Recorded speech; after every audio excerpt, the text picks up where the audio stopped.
Bonjour à toutes, je suis très heureux de vous retrouver. Vous savez que aujourd'hui c'est la skara du Gaon Rav Rabbi Yaakov Toledano. Donc on va dédier le cours, l'Inu Nishmato, et que Sruto Yagan Alenu, Yad Hashem, et tout le cas Israël. Alors on va parler de Purim. On va essayer de réfléchir à la notion qui se dégage de Purim. D'abord de savoir que Purim, effectivement, si on suit le calendrier, on est sorti d'Égypte à Pessah. D'accord, c'est le début donc la sortie d'Égypte est le début qui va démarrer un processus, un protocole qui va amener à la Torah, etc., au Matan Torah. Et la fin de l'année, finalement, c'est Purim. Oui, on est à la fin de l'année, donc à la fin de tout un protocole qui a été traversé par le clan Israël jusqu'à arriver à Purim. Qu'est-ce que c'est que Purim? Alors c'est marqué dans la Megillat Esther que Haman, il a tiré au sort. Vous savez qu'il a fait un tirage au sort. Ipil Poul à Goral. Ipilpour, il a fait un tirage au sort, ou à le Goral. Il a tiré deux numéros, le 12 et le 13. Il a dit on était au mois de Nissan, il est dans 12 mois. Il a trouvé 12 et 13. Donc 12, c'était les mois qui vont devoir s'écouler. Et 13, c'est le jour du 12e mois. Et donc c'est tombé le 13 Adar. Et la fête de Purim, Vekaro était les Purim. Et donc on appelait ces jours Purim au nom du pour. Au nom du tirage au sort qu'avait fait Haman ce jour-là. Maintenant, vous savez pertinemment que la fête, les noms qu'on donne aux fêtes, ce sont des noms qui sont déterminants. On va dire Pessah, ça s'appelle Pessah parce que Passah, Hachem, il a sauté au-dessus des maisons, ou Pessah, c'est la bouche qui raconte, ou bien Kippour, Kapara, ouais, vous avez vu, etc. Hanouka, Hanou Bekafé, Shavuot, les Shiva Shavuot, les 7 semaines qui nous séparent. Donc la fête, elle est déterminée par le nom qu'on lui donne. Oui, c'est ça la définition. En quoi le tirage au sort est tellement la définition de ce jour? Pile pour Agoral. On a l'impression que c'est. Je sais pas comment on aurait pu appeler cette fête, mais l'appeler au nom du tirage au sort, c'est étonnant. Ouais, on a appelé cette fête Purim au nom du tirage au sort. Il y a marqué Ipil pour Agoral, il tire au sort, et on appelle cette fête Purim au nom du tirage au sort. À part ça, Purim, c'est un pluriel. Et bien, Karo il est Purim al Shem Apur. On a appelé cette fête Purim au pluriel au nom du tirage au sort qui était au singulier. Pourquoi on n'a pas appelé cette fête pour? Il fallait appeler pour. Si déjà, vous voyez, pourquoi le pluriel? Pourquoi avoir appelé le pluriel? À part ça, ça paraît un détail. Le tirage au sort dans toute l'histoire de Purim, c'est le détail du détail. Pourquoi on a absolument mis en exergue ce détail-là, à la différence de tout ce qui a pu se passer d'extraordinaire dans la fête de Purim, qui est la délivrance, la Havat Hashem qu'on a pu atteindre, etc. La Teshuvah du Israël unanime. On a pu appeler cette fête autrement. Non, on a appelé au tirage au sort. Oui, donc ça veut dire que quelque part, Chachamim ont voulu nous dire par là que dans l'histoire de Purim, il y a quelque chose de très spécial qui est lié au hasard, qui est lié au tirage au sort, au hasard. Vous voyez comment se définit le hasard? Alors c'est vrai que dans la Torah, c'est vrai que Haman il a dû faire un choix, il a tiré au sort. Maintenant, comment s'explique le hasard? Comment s'explique le tirage au sort? Oui.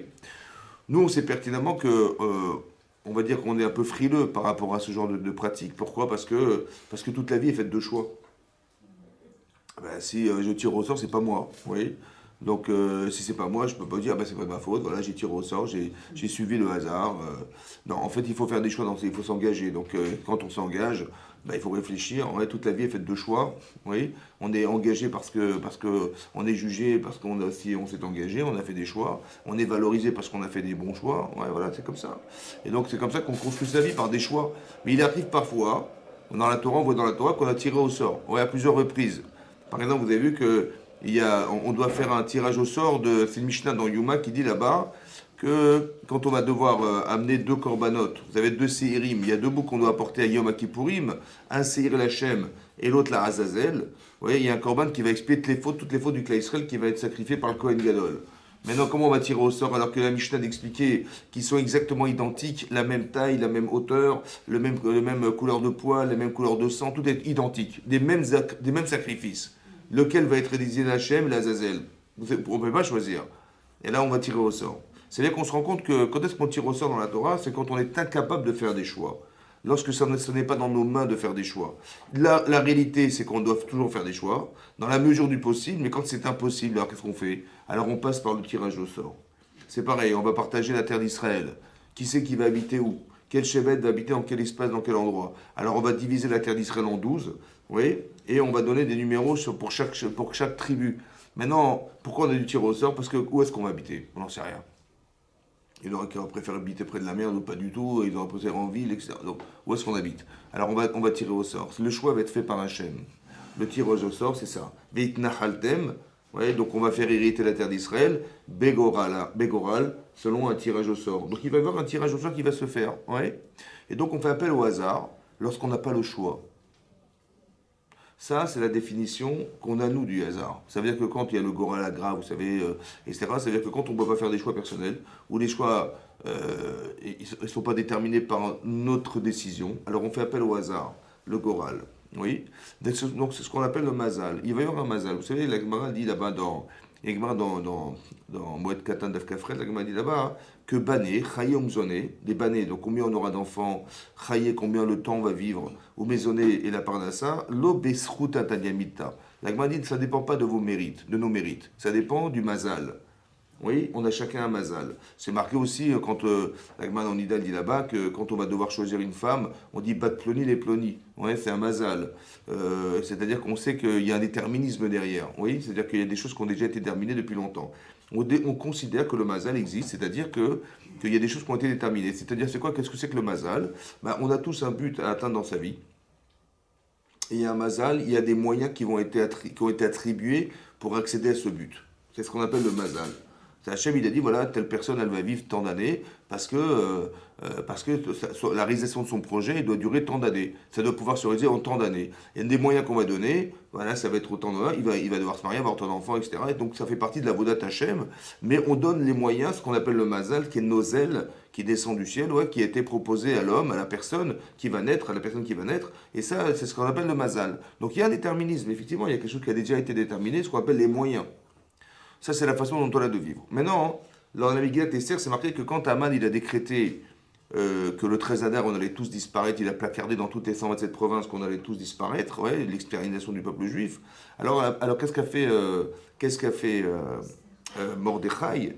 Il a été dire à Attar, parce que la suite du fait qu'il ait pris sur lui le deuil et le jeûne, etc., il s'est porté sac va y faire une salarabim, il a distribué carrément des sacs pour porter le deuil de ce qui est arrivé. Ouais, on était en plein Pessah. Et là, il a dit à Attar, Veisaper à Attar et Kol Hachar Karaou. Il a dit tout ce qui était arrivé, Hachar Karaou. La Karaou, là-bas, c'est marqué, c'est la chambre Mikré. C'est que Mikré, c'est le hasard. Il a dit tout ce qui s'était passé. Et là-bas, le Midrash d'expliquer, il y a un Midrash dans un Midrash Esther. Il dit là-bas, Kol Hachar Karaou, que Ben Karaou. Il est venu le Ben Karaou, le fils de Karaou, le fils du hasard. C'est qui ce fils du hasard? Oui. On dit que c'est Amalek. C'est marqué Zachan, rappelle-toi, et kol asher asalecha Amalek baderer. Souviens-toi de tout ce que tu as fait Amalek dans le chemin.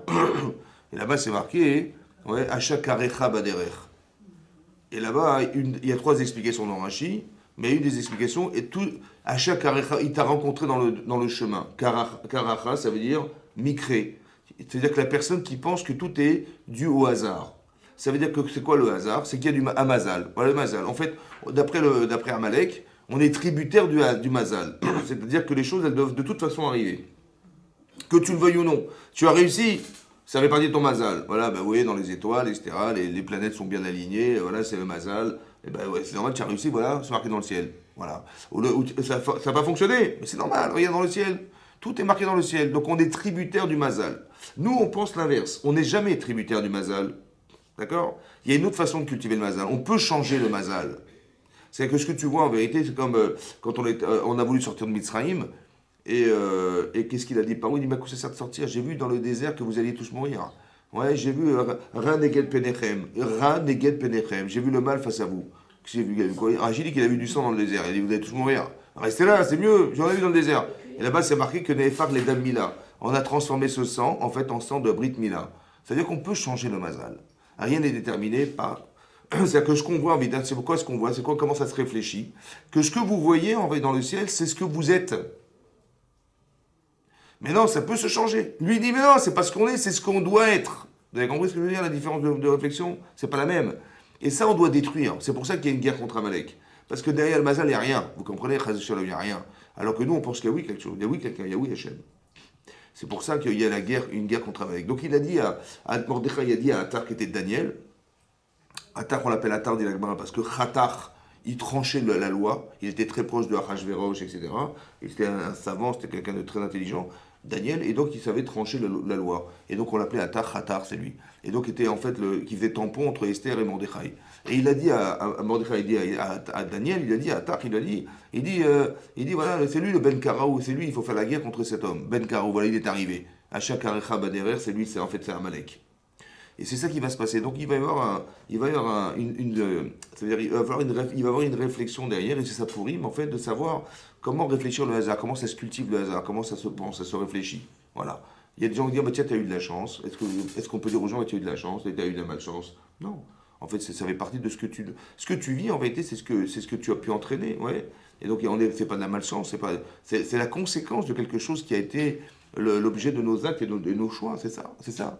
Et eux, ils pensent que non, vous avez compris? C'est pour ça que le Maral de Prague, il explique aussi dans la paracha de Yitro, là-bas, hein, c'est marqué que Yitro, en fait, Yitro, il faisait partie disons qu'il était proche de Amalek. Il vivait dans le territoire d'Amalek, Yitro. Et à part ça, hein, il était un peu dans la philosophie d'Amalek, de penser que, effectivement, a priori, le Mazal est puissant, il n'y avait rien contre le Mazal, au-dessus de Mazal. Et quand il a entendu la guerre contre Amalek, c'est ce que dit Rashi, alors ça l'a révolutionné et il a fait Teshuvah. Et qu'est-ce qu'il a entendu? Qu'est-ce qu'il a entendu? Vaishma Yitro. Il a entendu quelque chose qui l'a révolutionné. Qu'est-ce qu'il a entendu de spécial qui l'a fait dire que c'était Hachem? Et pas justement Amalek qui avait raison. Là, il a carrément changé de bord. Pourquoi? Parce que Rachid expliquait que quand on a fait la guerre contre Amalek, c'est marqué que les mains de Moshe Rabbeinu, elles étaient tendues vers le ciel, Ad Bo Hashemesh, jusqu'au coucher du soleil. C'est quoi ce détail? Jusqu'au coucher du soleil. Rachid expliquait que que Moshe Rabbeinu, il a demandé à Hachem d'arrêter le soleil. C'est-à-dire d'arrêter que la terre tourne. Elle ne tournait plus la terre. Et Rachid expliquait pourquoi. Pourquoi il a dû arrêter que la terre s'arrête de tourner, que le soleil aussi arrête de se déplacer. Parce qu'en fait, les mazalotes, le mazal, il dépend du temps. Vous savez, la Gemara dans Shabbat, elle dit la marque Nunvav, elle dit qu'une personne qui naît tel jour, telle heure, tel mois, c'est son mazal. Ouais. Donc en fonction du but qu'on doit lui établir, alors il va naître à un certain moment de l'année, à un certain jour de l'année, à une certaine heure de l'année. Ça fait partie des mazalotes. Oui. Maintenant, si l'équipe est née lundi, mardi, mercredi, c'est différent. Ouais, à chaque fois, c'est différent. Maintenant, donc ça dépend du temps. Et de quoi dépend le temps? Ça dépend du soleil. Les heures dépendent du soleil. Qu'est-ce qu'a fait Moshe? Il a arrêté le soleil. Eux, ils avaient calculé d'Irachi, ils devaient faire la guerre à telle heure précise, où ils ont vu que dans les astres et à telle heure précise, on devait gagner. Ouais, mais Natsrim, c'est là qu'ils allaient gagner la guerre. Donc ils savaient exactement à quelle heure il fallait déclencher la guerre. C'est ça qu'avait vu Amalek. Qu'est-ce qu'il fait Moshe? Il demande à Hachem d'arrêter le soleil. Bilbel et Tashaot, comme ça dit Rashi, il a mélangé les heures. Donc l'heure, elle attend, elle n'arrive pas. Le soleil ne bouge plus. Mais là, qui c'est qui est au-dessus du soleil? Ben, eux, ils pensaient personne. Qui c'est qui peut être au-dessus du soleil? Rien. Puisque le soleil, vous avez compris, c'est le mazal. Le mazal, les heures, donc qu'est-ce qu'il veut? Et là, on a démontré que Hachem, que Moshe fait appel à Kadosh Baruch Hu, et à Kadosh Baruch Hu arrête la terre. Maintenant, le soleil éclaire toute la terre. Et il est aussi au-dessus du mazal, puisque c'est lui qui l'a arrêté. Qui est-ce qui peut donner l'ordre au soleil de s'arrêter? Personne. Et là, il a vu ça, il dit waouh, ça veut dire qu'il y a quelqu'un au-dessus du mazal. C'est là qu'il a changé de bord, il a dit non, c'est ça Hachem. C'est lui le dominant de la terre. Parce qu'au-dessus de mazal, a priori, il n'y a rien. Donc la guerre contre Amalek, c'est la guerre contre ça, contre cette idéologie qui est fausse en fait. Vous avez compris? Voilà. Et donc c'est ça qu'on va essayer de réfléchir. Vous avez vu que. Oui. Amalek, c'est le doute. On le définit comme. Oui. Oui, c'est vrai. Mais c'est lié en fait. Vous avez compris que c'est lié. C'est quoi le doute? Ouais. C'est quoi le doute? Ouais. Par exemple, je vais vous donner un exemple, vous allez comprendre. Un jour, Abraham Avinu, il a demandé à Eliezer, son plus proche serviteur, d'aller chercher une femme pour Yitzhak. Il va faire un chidour. Ouais. Il dit, je t'en prie, voilà, je vais te faire jurer de jamais trouver une... Je veux pas que tu ailles chercher chez une fille de Kenaan, Eretz Kenaan, je veux pas. Et je te demande de me jurer de ne pas aller chercher une fille là-bas. D'accord? Par contre, tu vas aller chercher dans la maison de mon père, la famille de mon père, donc il faut que tu ailles à Haran, là-bas où j'ai habité, je suis né à Ur-Kasdim, moi, en Irak. Et je veux que absolument que tu trouves une fille là-bas, dans la maison de mon père. Bon, il va jurer, il va accepter. D'accord? Maintenant, si demain, Avraham Avinu, il vous demande d'aller chercher une fille pour son fils, qu'est-ce que vous faites, vous? Vous êtes des chatraniotes, hein, c'est ça? Hein? Qu'est-ce que vous faites? Qu'est-ce que vous faites? Bah, attendez, déjà, il vous a fait confiance. Abraham Avinu, c'est pas n'importe qui, c'est Abraham Avinu. Maintenant, vous êtes la fille la plus proche d'Abraham Avinu, la femme la plus proche d'Abraham Avinu. Il vous a fait vous êtes une grande psychologie, une grande psychologue, un psychanalyste. Il a dit, ouais, c'est des filles super, mais bon, qu'est-ce que vous allez faire? Vous allez scruter chaque fille qui va arriver, ouais, vous savez exactement où la trouver, a priori, dans la famille d'Abraham, et vous allez scanner chaque fille, vous allez demander d'envoyer des fiches. C'est ça qu'on va faire ou pas? Non? Et quand on a trouvé la bonne, il vous a fait confiance, Abraham Avinu, évidemment, c'est une grande mitzvah. À part ça, à part le fait que ce soit Abraham, mais à part ça, c'est que l'Israël qui va dépendre du choix que vous allez faire. Extraordinaire, vous allez voir le srout que vous avez, mais il est fantastique ce mérite. Que tout le cas Israël, toutes les mitzvahs qui vont se faire grâce à vous, parce que vous avez trouvé la fille qu'il fallait.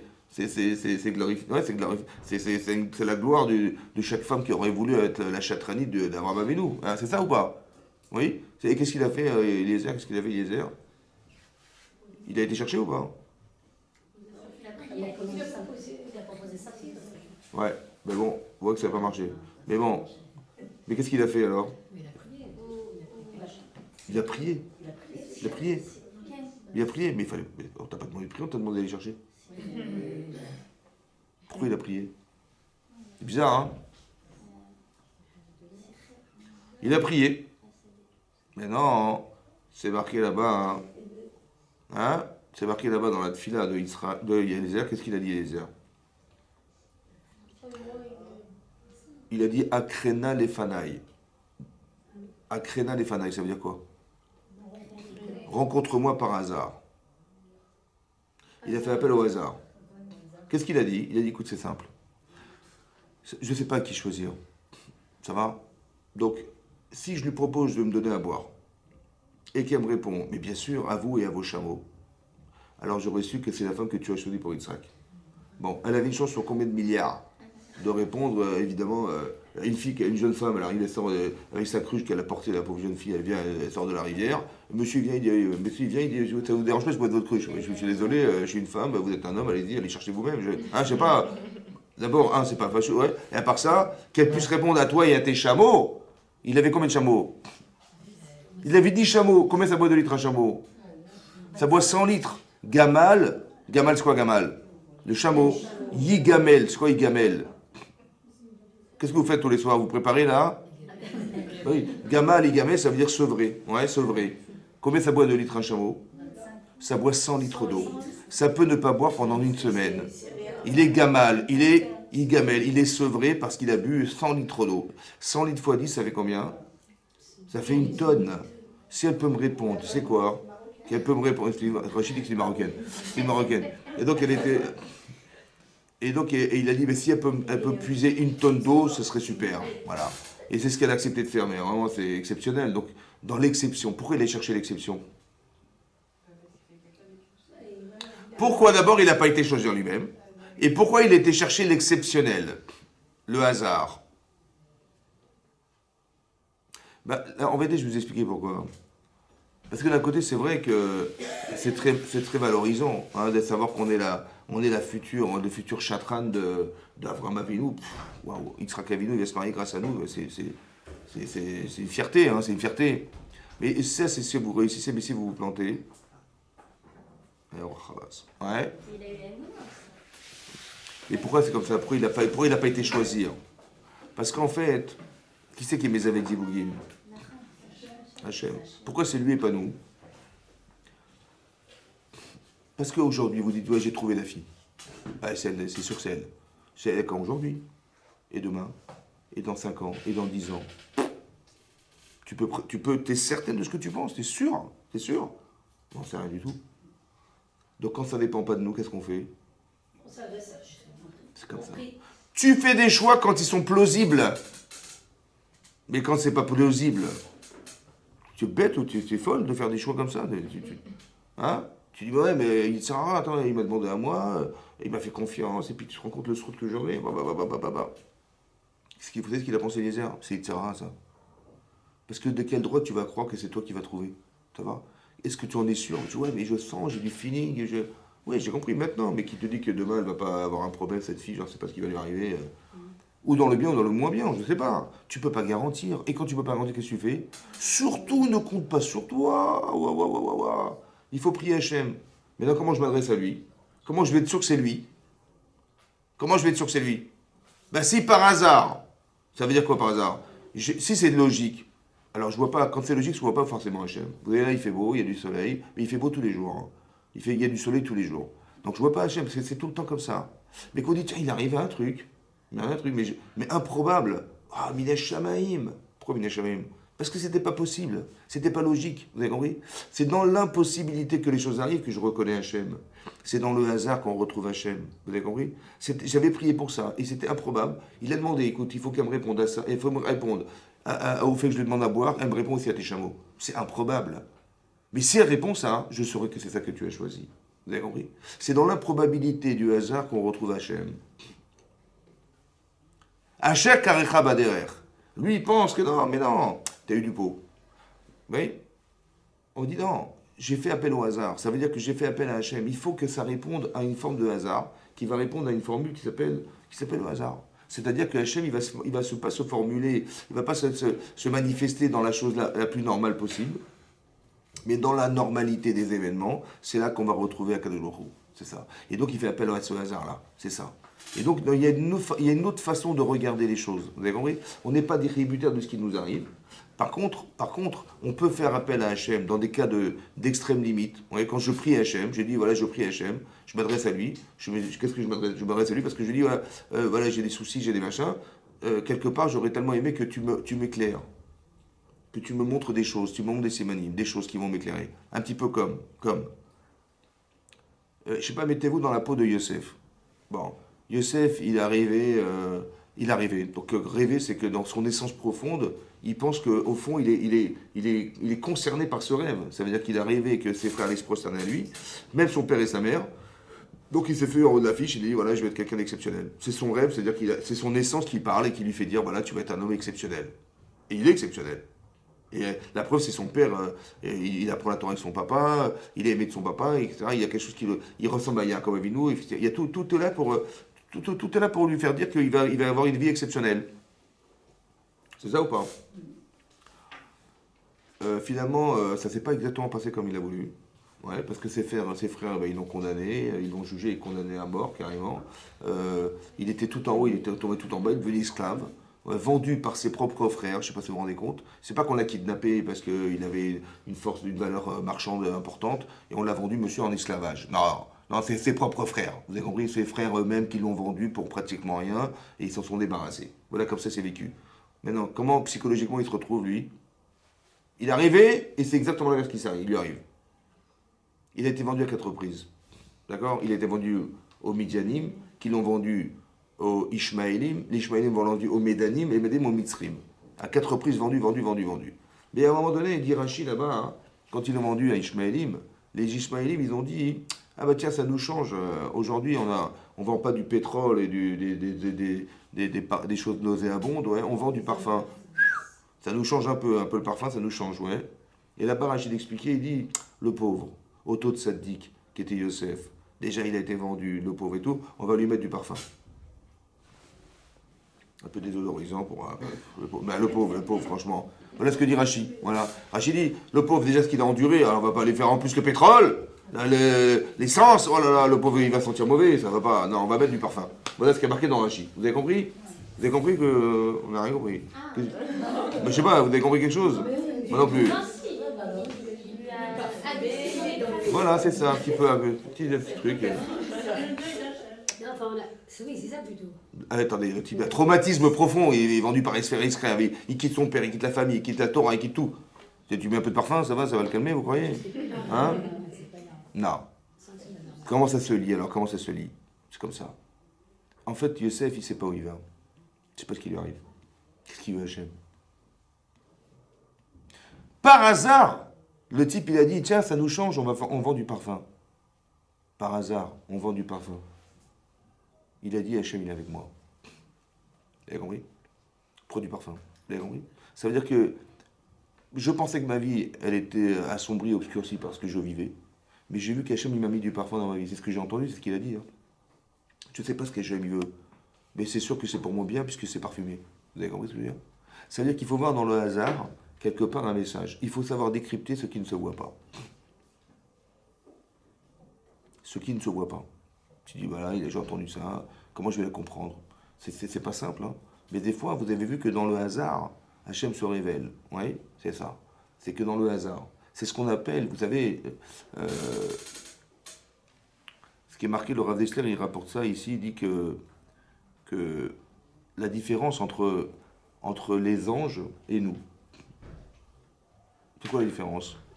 Il explique, il explique, il explique que les anges, ils ne peuvent jamais arriver à la hava, à l'amour, jamais. Ils peuvent arriver que la ira. Pourquoi? Pourquoi la crainte? Parce que les anges n'ont pas le choix. Quand la Gemara en Shabbat a dit là-bas que Moshe Rabbeinu, lorsqu'il est arrivé sur Mont Sinaï et qu'il a demandé à ce qu'on lui donne la Torah, les anges ont dit Ma enosh kitiskerenu. C'est qui les hommes pour que tu t'en souviennes? Pourquoi? Parce que les hommes, les êtres humains, ils font des défauts. Ils font des fautes. Ils ont même le choix de faire la faute. Ouais, mais pour eux, c'est impossible. C'est impossible d'imaginer qu'on va pouvoir fauter. Ça ne rentre pas dans les critères. Parce que pour eux, c'est un shigaon, c'est une folie d'imaginer, même d'imaginer qu'on va fauter. C'est pas possible. Mais nous, on a un choix, le choix. Qu'est-ce qu'on gagne d'avoir le choix? On gagne le choix. Le choix, c'est que on a pu faire des mauvais choix. C'est vrai. Mais derrière, quand on a fait Teshuvah, on a vu ce que ça a pu engendrer. Ça a pu permettre à Hachem de nous apporter la Yeshua. Ça a pu nous apporter des choses que les anges ne peuvent pas envisager.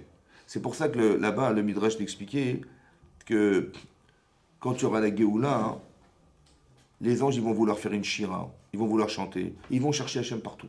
Ils vont le chercher là où il s'est trouvé un jour, ils vont le chercher dans la mer Rouge, ils vont aller voir la mer et dire mais il est où Hachem, je ne le retrouve pas, on veut faire la shira, on ne le trouve pas. Ils vont dire écoute, depuis qu'il a séché la mer, je ne sais pas, il n'est plus là. Après ils ont été voir le mont Sinaï, ils ont dit mais il est où Hachem, là, il s'est révélé un jour ici chez vous, n'est-ce pas? Il dit écoute, depuis qu'il s'est révélé sur le mont Sinaï, il a disparu, je ne sais pas où il est. Après ils ont été voir Tzion, Yerushalayim. Il veut dire, écoutez, depuis que Hachem il a quitté la Shekhinah de Yerushalayim et que le temple a été détruit, je ne sais pas où il est. Et jusqu'à ce que Ishayahu, il a dit, mais il est en train de venger Édom. Et il se trouve à Botzra, en Irak. La Géoula, elle va démarrer là-bas. Pourquoi c'est Ishayahu qui a dit et c'est pas eux qui ont vu? Mais Hachem, il est partout. Pourquoi ils n'ont pas trouvé? En fait, ils n'ont pas trouvé parce que derrière la justice qu'Hachem il va faire dans le monde, ça vient réparer une faute. Mais la faute n'est pas envisagée chez les anges. Donc, en forcerie que la Nekama, ça veut dire la justice d'Hachem, elle ne se perçoit pas. C'est pour ça qu'ils n'ont pas pu trouver Hachem. Ils n'ont pas pu trouver Hachem où il se trouve, et ils se trouvent dans un espace dans lequel les anges n'ont pas la capacité à pouvoir voir. Mais nous, on est capable de fauter et de comprendre la faute et de comprendre aussi la Nekama, la justice que fait Hachem. Et on peut arriver à la Havat Hashem parce qu'on a fait un choix. Le fait d'avoir refoulé notre passé pour nous attacher à Kadosh Baruch Hu, et là on va arriver à la Havat Hashem. C'est pour ça que c'est marqué, le Harizal il a dit que Kippour, c'est Purim. C'est comme Purim. Ça ressemble à Purim, mais c'est loin d'être Purim. Que Purim, on est arrivé à la Havat Hashem. Kimu vekiblu Yehudim. Kimu, ils ont réalisé. Vekiblu, ils ont accepté. Normalement, c'est l'inverse. Tu acceptes et après tu réalises. Kiblu vekimu. Ils ont accepté et après on réalise. Non, c'est marqué, ils ont réalisé et ils ont accepté. La Agma d'expliquer. Kimu, ils ont réalisé Be'ahava avec amour, ce qu'ils avaient accepté Be'ira à Shavuot. Maintenant, Kippour, c'est un jour où on tremble. Ouais. On a peur de ce qui risque de nous arriver, on a peur on a les Yirat Shamaïm, on a peur des conséquences de la Véra sur soi. C'est ça, c'est de la Yira. La Yira, normalement. Les Yamim Noraim, c'est quoi Noraim? Nora. Nora, c'est redoutable. C'est-à-dire qu'on arrive Kippour, c'est le Ketz, la Mechila. Après, c'est terminé. Ça dure combien de temps la Kapara? Combien de temps elle dure la Kapara? Un jour. Toute l'année, c'est un jour. Tu rates ce jour, c'est fini. Tu peux attendre l'année prochaine. C'est quoi la kapara? C'est l'expression de nos fautes. C'est quoi l'expression de nos fautes? C'est de retirer le désir qu'on a pu avoir de la vera. Ça s'appelle la slicha. C'est quoi la slicha? On dit timchol vetislar. Oui?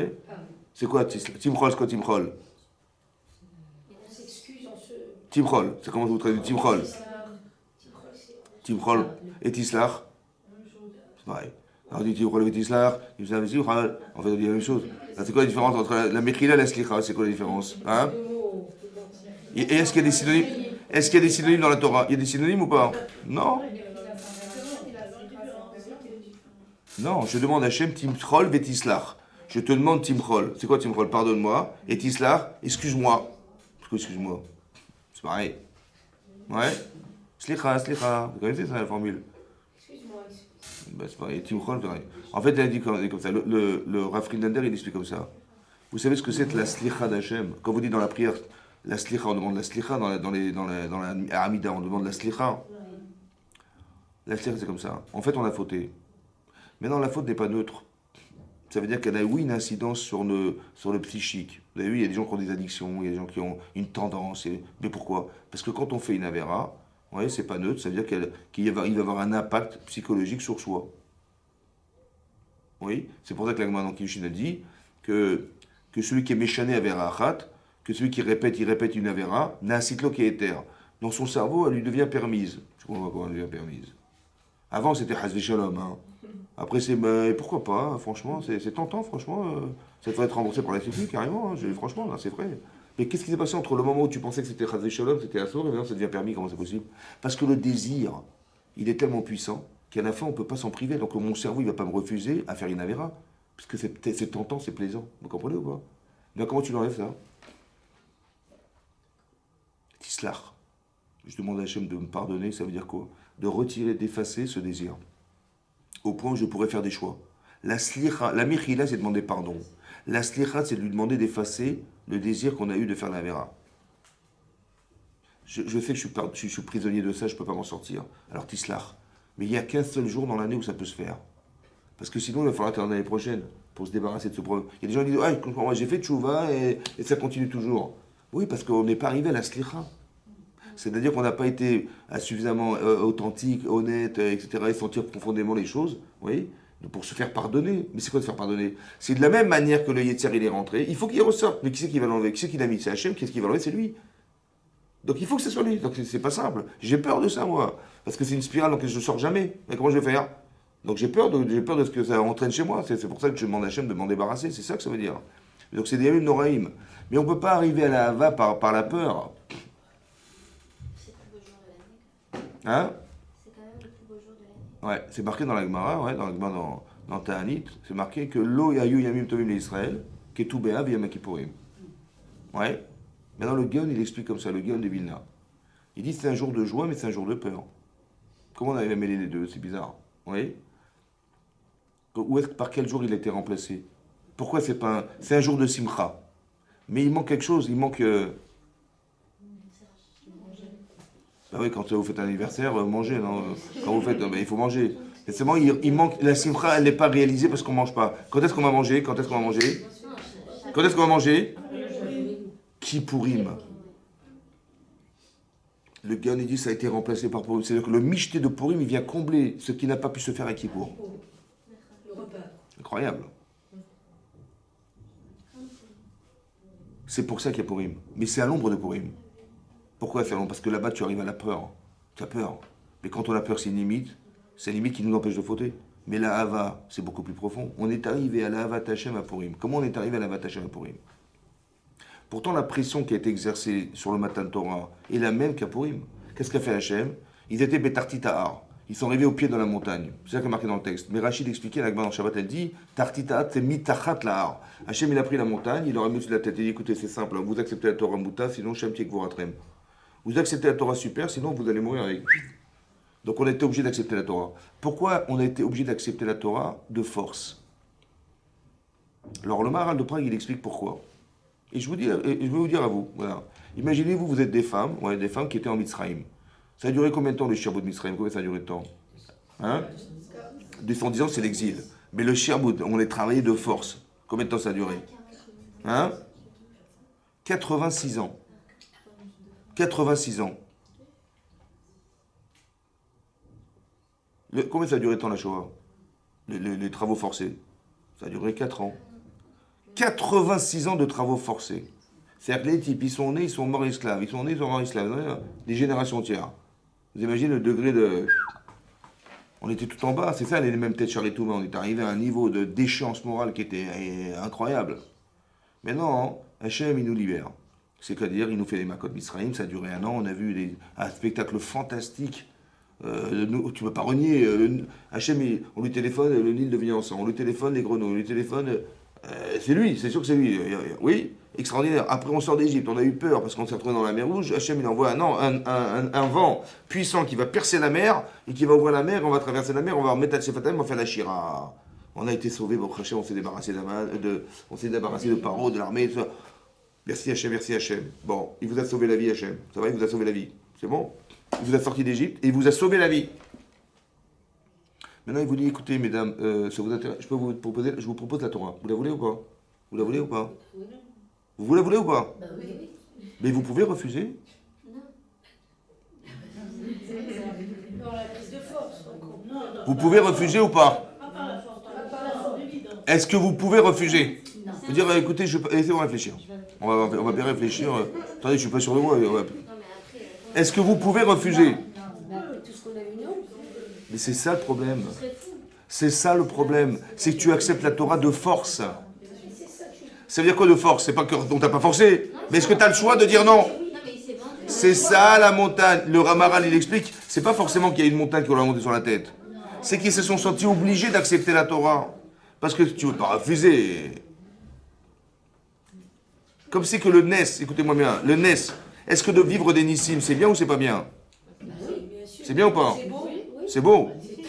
Mais d'un autre... C'est Hachem qui veut nous obliger. C'est vrai, vous avez raison. Mais d'un autre côté, ça m'oblige à croire qu'il existe. Est-ce que vous avez choisi ou vous êtes obligé maintenant? D'un côté, c'est super. Faut réussir à voir le miracle aussi. Attendez, vous avez vu, les grenouilles, elles vont que chez eux, jamais chez nous. Hein. Les bêtes féroces, elles vont chez eux, jamais chez nous. En vérité, tu vois bien de tes yeux vus qu'Hachem, il t'a sauvé la vie. Donc il s'est dévoilé à toi. Il dit, voilà, j'ouvre le rideau, me voici. Tu ne peux pas renier. Mais est-ce que tu l'as choisi? Ou tu as été obligé de choisir? À chaque fois que tu te sens obligé de faire, ça s'appelle la ira. Tu es comme des anges. Mais on ne veut pas être des anges, on veut être des êtres humains. Il faut que tu puisses choisir. Donc comment ça va se passer? Il faut que tu t'habitues à voir des nissim qui ne se voient pas. Tu as eu le choix de choisir. Tu as eu le choix de dire c'était Hachem. Et là, tu vas l'aimer. À la différence d'être obligé d'aimer. Vous avez compris la différence ou pas? C'est-à-dire qu'à chaque fois que c'est forcé, ça ne marche pas. C'est pour ça qu'Hachem, il a dit, je vous ai pas crédible. Je vous mets la montagne sur la tête. Pourquoi je ne suis pas crédible? Parce que toi, tu as vécu quelque chose qui t'oblige à agir. Mais tes enfants, ils ont dit, je suis désolé, moi, j'étais pas là. Et tes petits-enfants encore moins. Et puis, c'est vous qui avez accepté, etc. À chaque fois que tu te sens obligé de faire quelque chose, ça ne fonctionne jamais. Parce qu'on n'est pas fait pour accepter de force.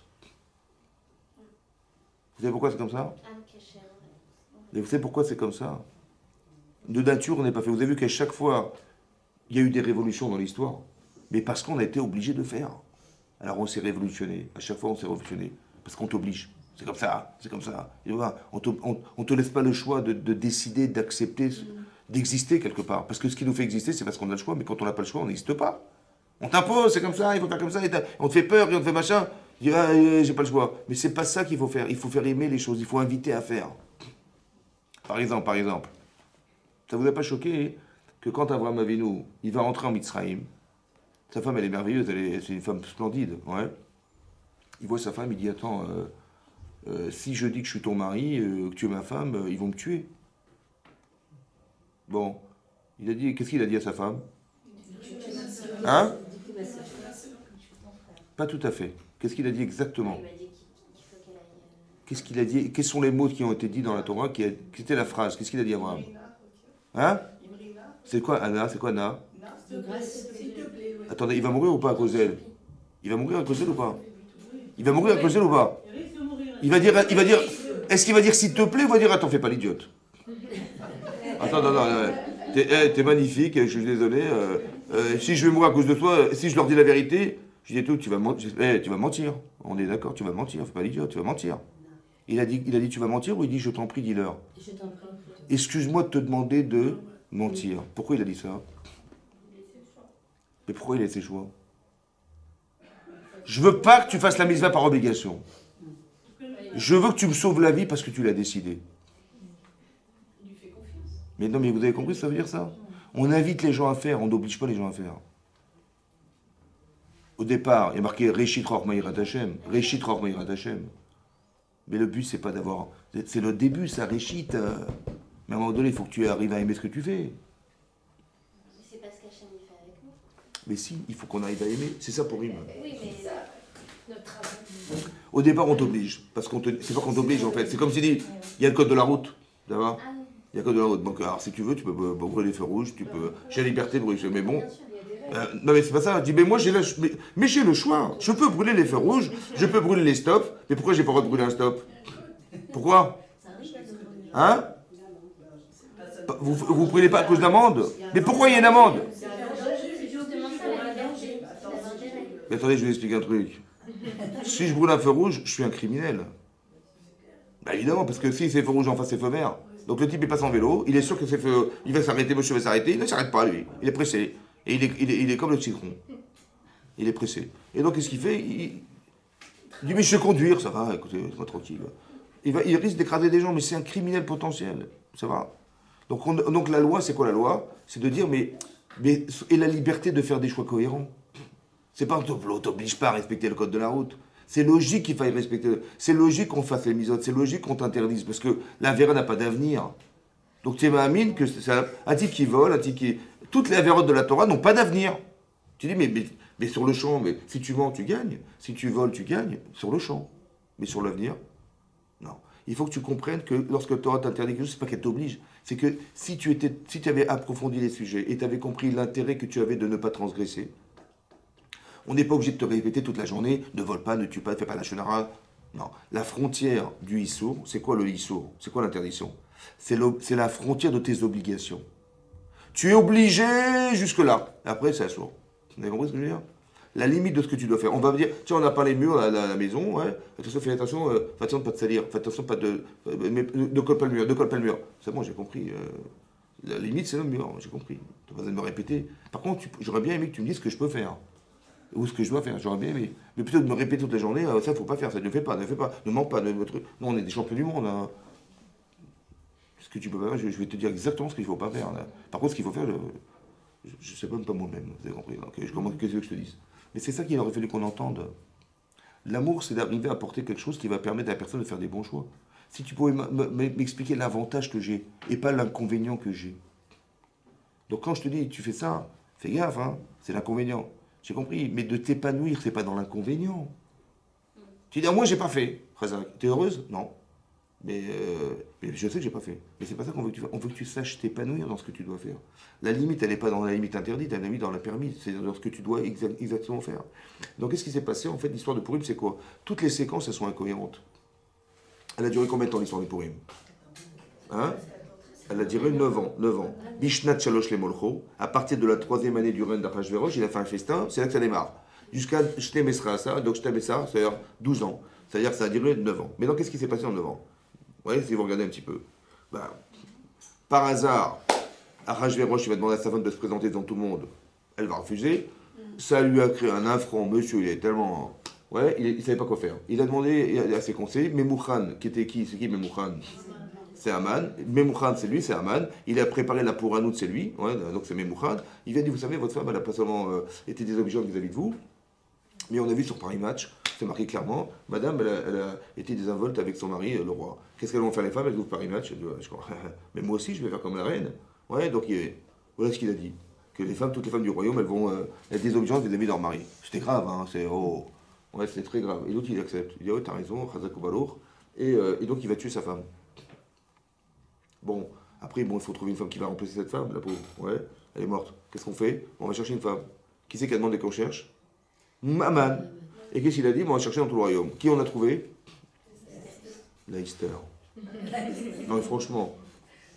Et c'est qui Esther? Mais Esther, c'est la femme de Mordechai. C'est qui Mordechai? Avbeddin. Le Gadolador. Le Gadolador. Mais est-ce que vous imaginez un peu ce que ça veut dire? Elle est tombée dans les bras d'un... Vous imaginez ou pas le drame? Hein? Ben, d'après la Gemara, ouais. C'est marqué Bat. Bat, c'est quoi Bat? Baït. La Gemara dit Baït, c'était sa femme. Mais pourquoi c'est marqué Bérémès? Parce qu'elle n'a jamais dit qu'elle était la femme de Mordechai, autant qu'elle était juive, autant qu'elle était descendante de... Elle descendait de qui, elle? Elle descendait de Shaoul. Il a dit surtout ne dis pas Altered Molata, ne dis pas d'où tu viens. Pourquoi? Parce qu'il risque de t'épouser parce que tu descends de la royauté, de la royauté de Shaoul. Il fallait surtout pas, parce qu'il cherchait une femme prestigieuse. Il fallait que ce soit Mina Shamaim. Et puis finalement, c'est elle qui a été choisie. Elle n'a pas de peau. Mais c'est un drame. Maintenant, qu'est-ce qui se passe? Tout à coup, Haman, il monte au pouvoir. Et il demande à ce que tout le monde se prosterne devant lui. Et il y a un seul homme au monde qui ne se prosterne pas. Loïcha velishtachave, ni se plie, ni se prosterne. Il le nargue, en plus, il le nargue. La Gemara dit là-bas, qu'est-ce qu'il faisait? Ouais, quand il passait devant lui, Haman, il lui sortait le contrat de vente. Parce qu'il était son esclave. C'est le coiffeur de Mordechai. Haman, c'était un coiffeur. Hein? Ouais, c'était un coiffeur. Et donc il dit, mais t'étais mon coiffeur. Ça le rend malade, ça le rend fou. Il dit, il a été voir, donc ça l'a rendu fou. Il a dit, tu veux pas tuer Mordechai, je vais tuer le peuple de Mordechai. Et c'est là qu'il va décréter, il va arriver avec ces 10 000 pièces d'or, il va aller voir à Achashverosh en lui disant, écoutez, voilà, je vais payer les gens qui vont devoir placarder dans toutes les 127 provinces, la moitié du monde. Hein, c'était Mehodou Veat Kush. Hodou, c'est l'Inde, et Kush, ben, c'est l'Afrique. Mehodou Veat Kush, c'est-à-dire, regardez, l'Afrique et l'Inde, voilà, c'était ça, la moitié du monde. Et là-dedans, il y avait 127 provinces, et 127 provinces, ben, c'est là que se trouvaient tous les juifs du monde entier. Et on va placarder dans un an, pratiquement, ouais, dans un an, qu'on va tous être exterminés. Voilà ce qui est marqué. Qu'est-ce que fait Mordechai? Ben, il y a Avor, il a transgressé. Transgressé quoi? Il a transgressé Pessah, c'était Pessah. 14, 15 et 16. On était en plein Pessah, il a transgressé, il a jeûné. Et il a demandé à ce que tout le monde jeûne. Et sa femme, quand elle a su ça, Esther, elle a dit à Tar, il va lui donner les vêtements, va lui changer ses vêtements. Ça se fait pas, Mordechai qui se met dans cet état-là, ça va pas.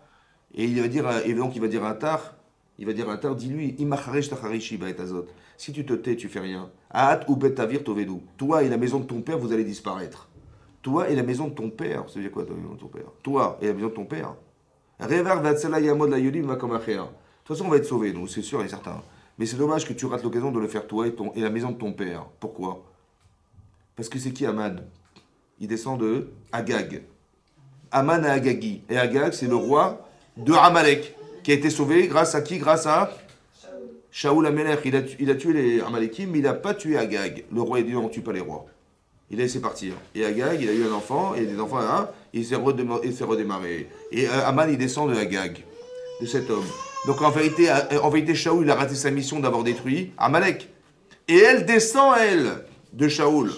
Et donc sa mission à elle, c'était quoi? C'est de finaliser la mission qu'avait raté ton ancêtre qui était Shaoul. At ou betavir tovedu. Il dit, c'est ta mission. Alors il a dit, Kenos, rassemble, et kol ayudim, vetsumu alay, et je mets pour moi. Ve'ani venarota et sonken, et moi aussi on va jeûner avec mes servantes. Combien de jours? 3 jours. Est-ce que c'est ça qu'il fallait faire? Ben, elle est reine, elle peut intervenir. Ben, prends des vitamines, hein, réfléchis ton truc. Elle a jeûné 3 jours, elle est comme une loque. Le Midrash Rabbah, il dit qu'elle était complètement effondrée. Et lorsqu'on l'a amenée chez le roi, là, elle est venue, on l'a portée à bout de bras pour l'amener. Elle a tendu son, elle était complètement. Pourquoi elle a fait ça? Elle était complètement effondrée. Hein? Parce qu'il y a marqué Melech et Amelech. Il y a marqué Melech. Melech, c'est qui Melech? Achashverosh. Et Amelech. En fait, elle s'est présentée devant le roi ou devant Hachem? En vérité, pourquoi Aman est monté au pouvoir? Pourquoi Aman est monté au pouvoir? Parce qu'on est descendu, nous. On est descendu. Qui c'est qui fait monter les autres contre nous? Il y a marqué ou le homme, il est homme, il y a Ematz. Vous voyez, comme ça il a dit Shem. Il a dit ou le homme, il y a Ematz. Ça veut dire quoi? Quand toi tu vas descendre, il va monter. Et quand tu vas monter, il va descendre. Qui c'est qui le fait monter? C'est moi quand je descends. Et qui c'est qui le fait descendre? C'est pas lui qui monte et qui descend. C'est moi, quand je descends, il va monter. Et quand je vais monter, il va descendre. Il n'a aucun pouvoir, Aman. Qui c'est qui l'a fait monter au pouvoir? C'est le fait d'avoir profité du festin d'Achashverosh. On s'est assimilé. Nehenu meseudato. Nehenu meseudato. Il n'y a pas marqué qu'on a dû manger. Il y a marqué qu'on a profité de la Séouda. Ça veut dire que c'est un siman d'assimilation.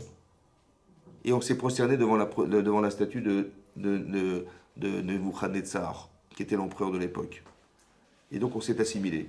On a reconnu la puissance. Et nous, on a quitté Eretz Israël. Le Chorban Habeit a eu lieu. On n'est pas prêt à retourner là-bas. On a dit, c'est bon, on est bien où on est. Ouais. Et on s'est assimilé, etc. On a été né Misudato. On s'installe ici. Et donc Hachem dit, vous installez, c'est dommage. Et donc c'est ça la destruction. Donc Aman va monter au pouvoir parce que nous, on est descendus. On a compris. On a compris qu'on s'est trompé. En fait, on a compris, c'est ça qu'elle a dit, il faut qu'on fasse teshuva. On va jeûner 3 jours. On va jeûner ce qu'on a mangé. À la Seouda Nachashverosh. On va faire Kippour. Et qu'est-ce qui se passe? Vena Fochou. Tout s'inverse. Vous avez compris? Tout s'est inversé. Mordechai, il devait être pendu par Aman. Il arrive à Aman, il arrive chez Achashverosh, et il lui dit, bah, tiens, il est venu pour lui annoncer qu'il voulait mort. Et il vient d'apprendre à la seconde que Mordechai lui a sauvé la vie grâce à Esther qui a rappelé que c'était lui qui avait sauvé la vie de... Et là, tout va basculer, vous avez compris? La potence, elle a été utilisée pour, non pas pour Mordechai, mais Aman, etc. Mais qu'est-ce qui s'est passé en fait? Ce sont des faits divers, vous avez compris ou pas? Est-ce que tu es capable, toi, de voir dans ce qui t'arrive l'intervention d'Hachem? Est-ce que tu es capable de voir le Nes dans la réalité de tous les jours? Est-ce que tu vois cette présence? Tu dis, ben, il n'a pas eu de peau, hein. Et c'est ce qu'il a dit, ben, il s'appelle. Et donc il a été raconté après qu'il était invité, il a été invité chez Sarah Malka, etc. Et tout ce qui s'était arrivé, la honte qu'il a eue, etc. Ah, il a eu la honte parce qu'elle a dévoilé que c'était lui l'agresseur. Veisaper les Ereshisto, les Koloavav, et Kolacher Karaou. Il a raconté à sa femme et à ses proches tout ce qui lui était arrivé. Karaou Mikré, il dit j'ai pas de peau. Au lieu de dire mais Mina Shamaim, en vérité, c'est quoi l'histoire de Purim? Chaque séquence est incompréhensible. Vous avez compris? Il a invité sa femme, elle est morte. Après, on a remplacé Esther. Mais qu'est-ce qu'elle fait là, Esther? Après, c'est qui l'a fait là? C'est Aman, c'est Memoucha. C'est lui qui l'a fait sortir et c'est lui qui l'a fait rentrer. C'est le même homme, c'est Aman. Etc. Mais en fait, on s'est rendu compte, c'est ce que dit des Chazal, qu'Hachem les Magdim Refoua la Maka. En fait, il avait déjà préparé Esther Malka. Ça, c'est le remède. Maintenant qu'il a mis le remède, alors il va faire monter Aman. C'est toujours comme ça que ça se passe. Mais tu dis, mais on a eu de la chance quand même. Mais non, c'est Hachem qui organise le Mazal. Vous avez compris ou pas? C'est ça pour Al-Shem Apour. Pourquoi c'est un pluriel?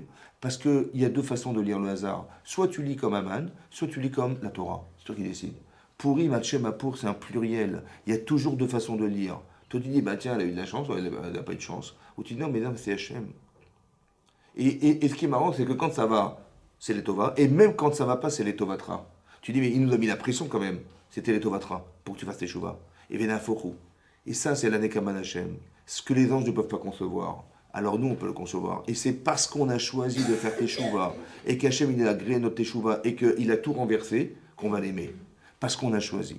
On est arrivé à Avat Hachem, à Avat Torah. Ce qu'on n'a pas su en vérité. C'est-à-dire que lorsqu'on a été sauvé comme ça, vous avez bien compris que l'appréhension qu'on a de la Torah n'est pas la même. L'étude de la Torah n'est pas la même. C'est pas la même. On est arrivé à Shavuot, à la Hirat Hashem, donc la Hirat, on a accepté la Torah Be'ira, et on a accepté la Torah Be'ahava dès l'instant où on a laissé le libre choix de pouvoir choisir soi-même. Vous avez compris? Et quand tu as décidé par toi-même, tu as choisi par toi-même, et Hachem t'a suivi, tu as fait des erreurs. Tu as fait des erreurs. Mais tu aurais pu croire que c'était fini. Mais tu as fait tes chouvas. Et Hachem, il t'a agréé de comment tu sais? Parce que Vena Afochou. Wow. Mais là, tu vis quelque chose d'extraordinaire. Tu vois la Avat Hachem, mais dans quoi? Dans ce qui ne se voit pas. Hachem, il n'a pas ouvert les yeux, il dit ouais, j'arrive, Zoro, j'arrive. Non, c'est pas comme à Pessah, où Hachem, il se révèle à nous de façon flagrante, et on est obligé d'accepter Hachem. Mince, je suis obligé d'accepter. Non, il faut que tu choisisses d'accepter. Et lorsque tu choisis, tu vas aimer parce qu'on t'a laissé le choix d'exister. C'est comme ça qu'on arrive à la Avat Torah et à Avat Hachem.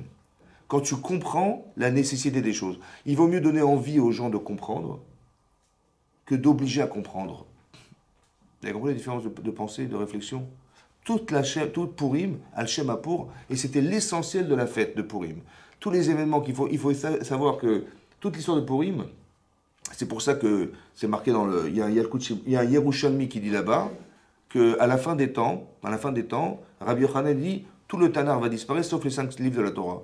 On n'a plus besoin de parler de Pessah, la sortie d'Égypte, toute l'histoire qui s'est passée, le Chorban Abaït, ça ne sert plus à rien. On aura que les 5 livres de la Torah. Reish Lakish, il a dit non, il va rester Purim. Et les halachot de Purim. Pourquoi Purim? Parce que la façon dont on aura devant le monde ne sera plus comme à Pessah. Elle sera comme à Purim. Que dorénavant, il faut que tu saches décrypter dans ta vie ce qui t'arrive. Comme à Purim. Et ça, c'est ce qui va rester. Bayom Haou Yehachem Echad ou Shmo Echad.